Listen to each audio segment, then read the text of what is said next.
Hello बच्चा party. बहुत दिन पहले तो वेरी वेरी वेरी सॉरी, मैं बहुत दिनों बाद वीडियो डाल रही हूँ, but I am very very busy. लेकिन हाँ, मैं आपको एक शॉर्ट वीडियो डालूँगी एक और, जिसमें मैं बताऊँगी कि मैं क्यों बिज़ी थी, क्या था, वट एवर द रीज़न्स। ठीक है, अभी तो हम पढ़ाई करना चालू करते हैं। जैसे आप सबको पता है कि नीट का एग्ज़ाम बहुत ज़्यादा करीब आ गया है, तो मैं सोच रही हूँ जो नोट्स मैंने बनाए थे उन नोट्स के द्वारा ही आपको रिवाइज़ करवाऊँ, और जो चीज़ की क्लैरिटी मैं करवा सकती हूँ उन चीज़ों की मैं क्लैरिटी करवाती हूँ। जैसे कि मैं फ़िज़िक्स का आज चैप्टर लूँगी, थर्मल प्रॉपर्टीज़ ऑफ मैटर, क्योंकि ये मेरा एक फेवरेट चैप्टर है बेसिकली फ़िज़िक्स में। So let's start it. ठीक है, तो देखो यार, अगर मैं बात करती हूँ थर्मल प्रॉपर्टीज़ ऑफ मैटर की, तो इसमें ना चीज़ें टफ़ नहीं है, लेकिन समझने की कोशिश करना। ओके, देखो, थर्मल प्रॉपर्टीज़ ऑफ मैटर में हीट से रिलेटेड या फिर टेम्परेचर से रिलेटेड कोई भी चीज़ें होती हैं ना, वो सारी चीज़ें हम यहाँ पे डिस्कस करेंगे। ठीक है, तो देखो,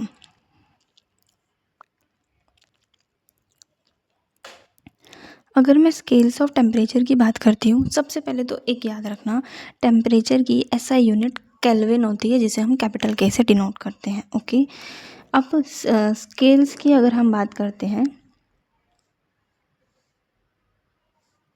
तो स्केल्स में स्टीम पॉइंट और आइस पॉइंट का ध्यान रखना। स्टीम पॉइंट मतलब बॉइलिंग और आइस पॉइंट मतलब फ्रीजिंग, है ना, उस हिसाब से ही।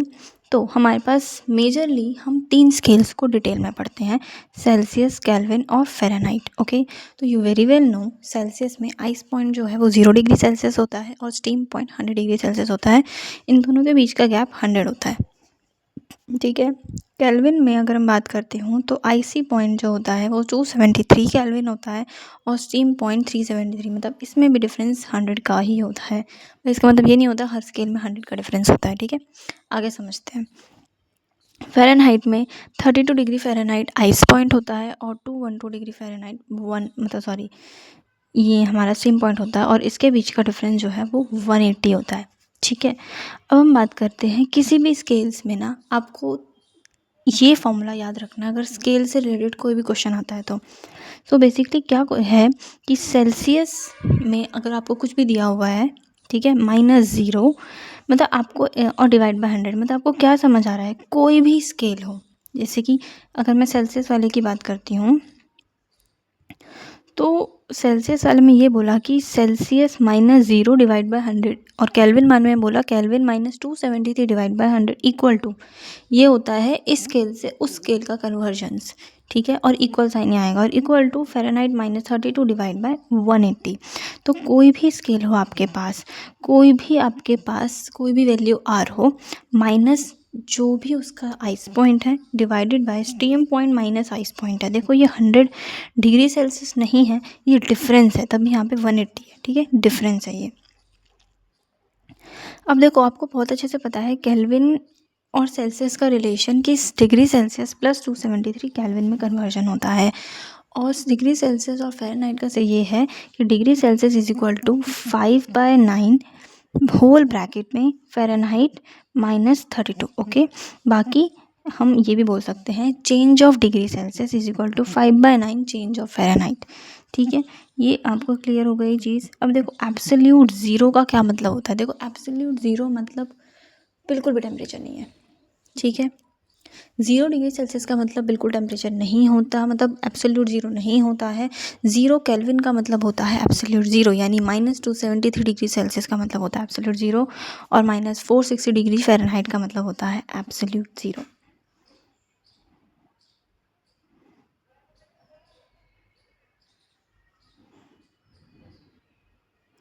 आई थिंक ये चीज़ तो क्लियर हो गई होगी। अब आगे ये देखते हैं कि what temperature does Celsius and Fahrenheit equal. कुछ नहीं करना आपको वो जो बेसिक फॉर्मूला पता है ना, आपको बोला है कि ये दोनों कब इक्वल हो जाएंगे, तो C और F की जगह X लिख दो या कुछ भी लिख दो, लेकिन दोनों सेम लिखना, और वो वाला सेम फॉर्मूला लगा दो, आपका आंसर आएगा -40 degree Celsius. Sorry, degree Celsius नहीं, only -40 degree. Okay, degree Celsius बोलो, डिग्री फ़ारेनहाइट बोलो, डजेंट मैटर, क्योंकि दोनों ही सेम हो जाएंगे। ठीक है, अगर हम अब आगे देखते हैं तो क्या बोला गया है। ये वीडियो बहुत बड़ी होगी, इसलिए मैं सिर्फ आधे घंटे की डालूँगी, ठीक है, जितना आधे घंटे में हो सकता है कवर अप, ठीक है। पार्ट में हम करेंगे चैप्टर्स को, क्योंकि मैं नहीं चाहती कि बिल्कुल शॉर्ट में चीज़ें समझाई जाए, क्योंकि मेरे टाइम पे क्या हुआ था, इस नोट्स को पढ़ के मेरे को पूरा चैप्टर आ गया था, क्योंकि इसमें मैंने हर चीज़ इंक्लूड करी है। जितने भी वैरायटी ऑफ क्वेश्चंस मैंने करे, जो भी मुझे लगा कि ये वैरायटी ऑफ क्वेश्चंस बनते हैं, वो सब इसमें इंक्लूड है। नोट्स नहीं है सिर्फ, ये सुपर नोट्स है, ऐसे समझ लो, ठीक है। A centigrade, a Fahrenheit, thermometer, सुनना ध्यान से, are dipped in boiling water, उबलते हुए पानी में डाला, मतलब 100 डिग्री सेल्सियस, ठीक है। तो फिर बहुत अच्छा क्वेश्चन है, सुनना, the water temperature is lower until the Fahrenheit thermometer register 140, यानी हम सेल्सियस और फ़ारेनहाइट दोनों को रिलेट कर रहे हैं। मतलब समझ लो 100 डिग्री सेल्सियस 140 डिग्री फ़ारेनहाइट, है ना, ये दो चीज़ आपको समझ आ रही है। सुनना ध्यान से, एक बात मेरी सुनना, a centigrade and a Fahrenheit thermometer are dipped in boiling water, उन दोनों थर्मामीटर्स को, मतलब एक थर्मामीटर सेल्सियस मेज़र करता है और दूसरा फ़ारेनहाइट मेज़र करता है, उन दोनों को मैंने बॉइलिंग वाटर में डाला, ठीक है। तो फ़ारेनहाइट का बॉइलिंग पॉइंट क्या है, 212 डिग्री फ़ारेनहाइट, ठीक है।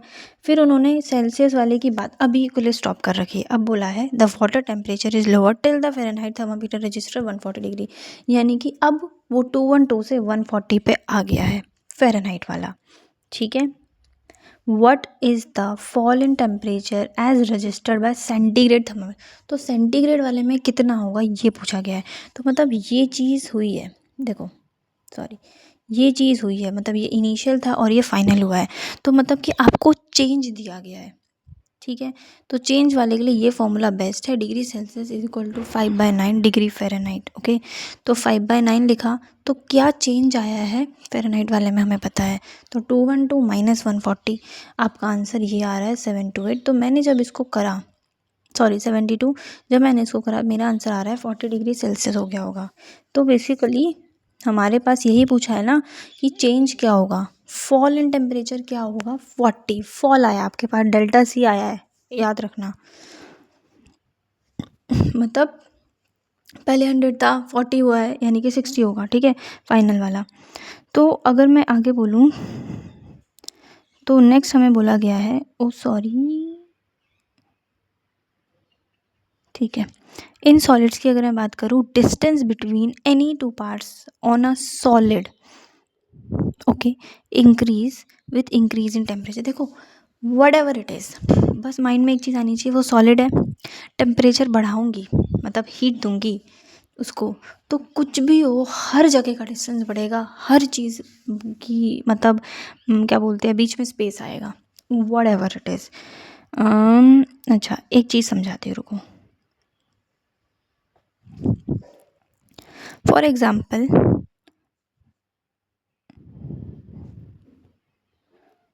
ये है, ये चीज़ है, ठीक है। अब मैंने इसको दिया हीट, बहुत हीट दे रही हूँ, बहुत हीट दे रही हूँ। अब क्या होगा, इसका साइज़ भी इंक्रीज़ होगा, शेप पे ध्यान मत देना, ठीक है, और इनके बीच का जो डिस्टेंस है वो भी इंक्रीज़ होगा, पर उतना ही होगा जितना सबका हुआ है। इस चीज़ की मैं ध्यान रखने की बात कह रही हूँ, ठीक है। सो बेसिकली ये चीज़ समझ आई। अब सुनो, एक्सपेंशन, एक्सपेंशन समझते हैं अब हम। एक्सपेंशन का मतलब क्या होता है, बढ़ना, ओके। सो लीनियर में बात करूँ, 1D, one division, dimension sorry. So basically इसमें हम लेंथ की बात करते हैं, कोई भी रॉड है उसकी पहले साइज़ ये था, बाद में मैंने उसे हीट दिया तो उसका बेसिकली साइज़ बाद में ये हो गया, यानी जितना पहले था उसमें डेल्टा एल ऐड हो गया, फाइनल जो है वो हमारा एल या एल डैश है, ठीक है। सो बेसिकली हमारे पास इस चीज़ को, आपको इस फॉर्मूले को बहुत अच्छे से ध्यान रखना है कि, एक मिनट देखो, डेल्टा एल जो भी होगा is equal to L not alpha delta T, ठीक है। डेल्टा एल यानी कि जो भी चेंज इंक्रीज़ हुआ है वो कितना होगा, L not alpha delta T, ठीक है। अब बात आती है न्यू वाला क्या होगा, न्यू लेंथ क्या होगी, चेंज नहीं, न्यू लेंथ। तो न्यू लेंथ क्या होगी, एल नॉट जो पहले थी प्लस डेल्टा एल। देखो न्यू लेंथ क्या होगी, L not plus delta L. L not plus basically ये क्या होता है, L not alpha delta T, इसलिए हमने यहाँ पे ये कॉमन लेके ये चीज़ बोली है। ये चीज़ क्लियर हो गई। अब ये चीज़ भी समझ लो फिर। देखो क्या बोल रही हूँ मैं, ये चेंज इन लेंथ हो गया जो भी हुआ है, ये एल नॉट इनिशियल लेंथ हो गई, ये अल्फ़ा एक मेरा कांस्टेंट हो गया है, और डेल्टा टी की बात कर,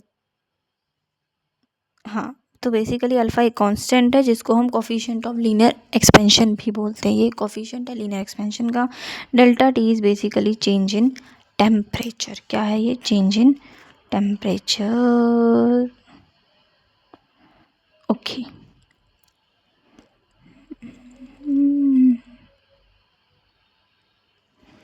देखो अब आगे क्या पढ़ते हैं हम, अल्फ़ा की यूनिट क्या होगी।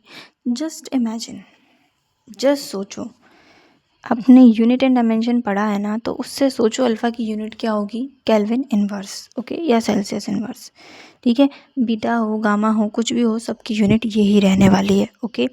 नेक्स्ट मैं बात करती हूँ कि आपको पता है L is equal to L not plus delta L, तो ये वाला सिनेरियो होगा।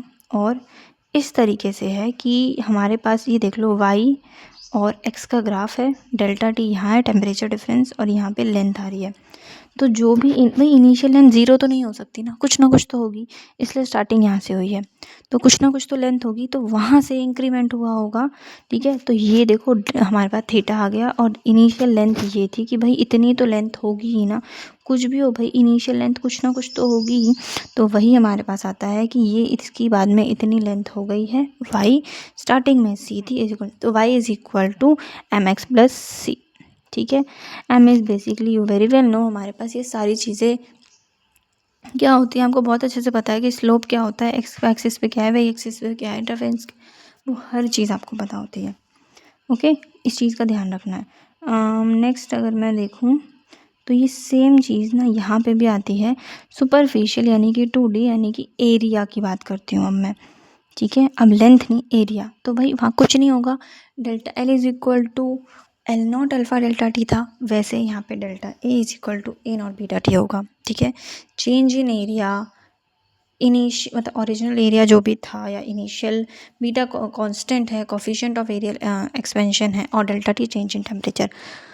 तो वैसे ही जैसे L is equal to L not one plus alpha delta T था, वैसे A is equal to A not one plus beta delta T हो जाएगा, ठीक है। नेक्स्ट बात करती हूँ गामा में वॉल्यूम की बात आएगी, और वो सेम सिनेरियो यहाँ पे गामा आ जाएगा, ठीक है।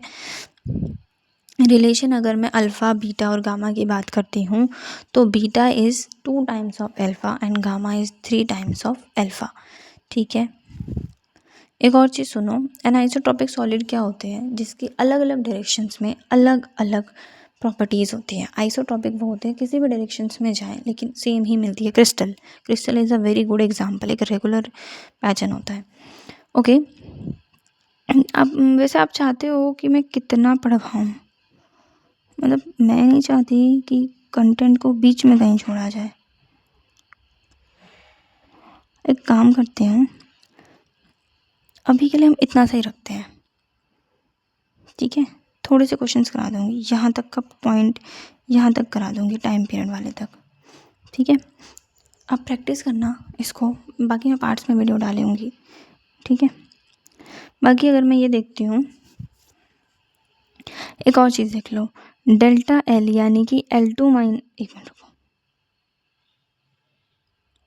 डेल्टा एल यानी कि L2 minus L1 same at all temperature.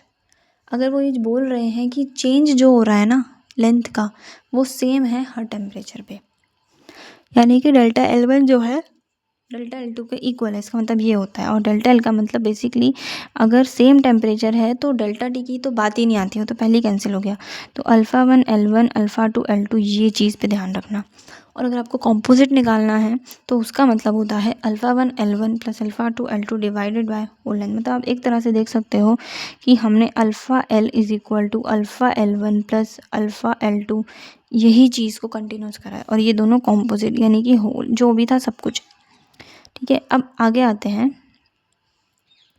By metallic strip पे। अब इसका कंसेप्ट बहुत प्यारा है, थोड़ा समझना आ जाएगा समझ।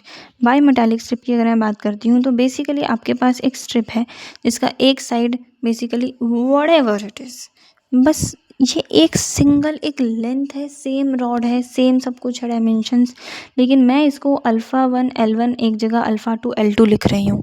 ऐसे समझ लो कि दोनों साइड मटेरियल अलग होगा, ठीक है, लेकिन लेंथ सेम है। लेकिन मैंने लेंथ क्यों अलग बोली है इसका रीज़न आपको बाद में समझ आएगा। देखो अब बेसिकली मैंने ये बोला कि ये अल्फ़ा 1 जो है ना, ये इसकी वैल्यू अल्फ़ा 2 से ज़्यादा है, ठीक है। तो एक जगह बेसिकली जब मैंने इसे हीट किया तो अल्फ़ा 1 की वैल्यू अगर ज़्यादा है ना, तो बेसिकली हमारे पास क्या होगा, L1 की लेंथ बेसिकली हीट करने पे इंक्रीज़ हुई। हीट करने पे L1 की जो है लेंथ ज़्यादा हो गई L2 से। लेकिन हाँ, उसी चीज़ को अगर मैंने कूल किया तो मेरी L2 की लेंथ जो है वो ज़्यादा हो गई है, ठीक है। तो हीटिंग और कूलिंग का कंसेप्ट याद रखना, ओके। यहाँ से देख सकते हो कि कैसे लेंथ इंक्रीज़ हुई, डिक्रीज़ हुई, हीटिंग करने पे, कूलिंग करने पे अल्फ़ा के साथ क्या कंसेप्ट है एल का, वो चीज़ समझ आ जाएगी। अब इधर सुनो, a bimetallic strip is made of aluminium and steel, जिसमें अल्फ़ा जो है एल्यूमिनियम का ज़्यादा है स्टील से, ठीक है। बाईमेटालिक मतलब दो metals, okay. On heating, heat करने पे भाई जिसका अल्फ़ा ज़्यादा उसकी लेंथ ज़्यादा। सो बेसिकली थोड़ा ध्यान से समझना, तो ये जो बाहर वाली शेप है वो कौन सी शेप है,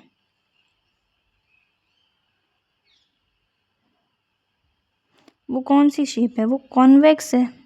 और ये जो अंदर वाली है वो कौन सी है, कॉनकेव है। तो इन्होंने हमसे पूछा है, तो on heating the strip will remain straight, नहीं, गेट ट्विस्टेड, ट्विस्टेड वाला पॉइंट को रहने दो, बहुत एग्जैक्ट आंसर ढूंढते हैं। Will bend with aluminium on, देखो अब ये है कि हमारे पास एल्यूमिनियम बाहर होगा और स्टील अंदर होगा क्योंकि हमने इसे हीट किया है। तो बेसिकली अब ये समझ लो एल्यूमिनियम कॉन्वेक्स साइड पे होगा और ये कॉनकेव, तो स्टील जो होगा वो कॉनकेव साइड पे होगा, एल्यूमिनियम कॉन्वेक्स। तो इसलिए आपका आंसर ये लास्ट वाला होगा कि स्टील जो होगा वो कॉनकेव पे होगा, ठीक है। क्लियर हो गई बात, समझ आ गई बात, बहुत बढ़िया। नेक्स्ट अगर मैं आती हूँ, एक और क्वेश्चन सुनो। Two metal strips that constitute on bimetallic strip must necessarily differ in that, भाई दो बाई मेटालिक स्ट्रिप है, कुछ भी हो कुछ भी हो कुछ भी हो, वो एक चीज़ में डिफ़र होंगे ही होंगे। बाई मेटालिक स्ट्रिप है तो उनका लीनियर एक्सपेंशन का कोफिशिएंट, भाई लेंथ आपने देखी यहाँ पे कि दोनों की सिमिलर थी, लेकिन अल्फ़ा दोनों का अलग है। मास सेम, आपने सब कुछ सेम ले लिया, सब कुछ, देखिए एक चीज़ तो डिफरेंट होगी ना बाई मेटालिक स्ट्रिप की, तो वो तो कंफर्म है। लीनियर एक्सपेंशन वाला कोफिशिएंट जो होता है विच इज़ अल्फ़ा, वो डिफरेंट होगा ही होगा। चलो भाई, आज के लिए इतना काफ़ी है इस पार्ट 1 में, आप समझना। और बाकी हाँ, एक वीडियो मैं और डालूँगी ये समझाने के लिए कि इतने टाइम मैंने क्या क्या किया, क्या क्या किया। और हाँ, मेरे को कॉलेज मिल चुका है तो वो चीज़ भी मैं एक्सप्लेन करूँगी। बाकी आज के लिए इतना काफ़ी है बच्चा party. Bye bye, take care, bye.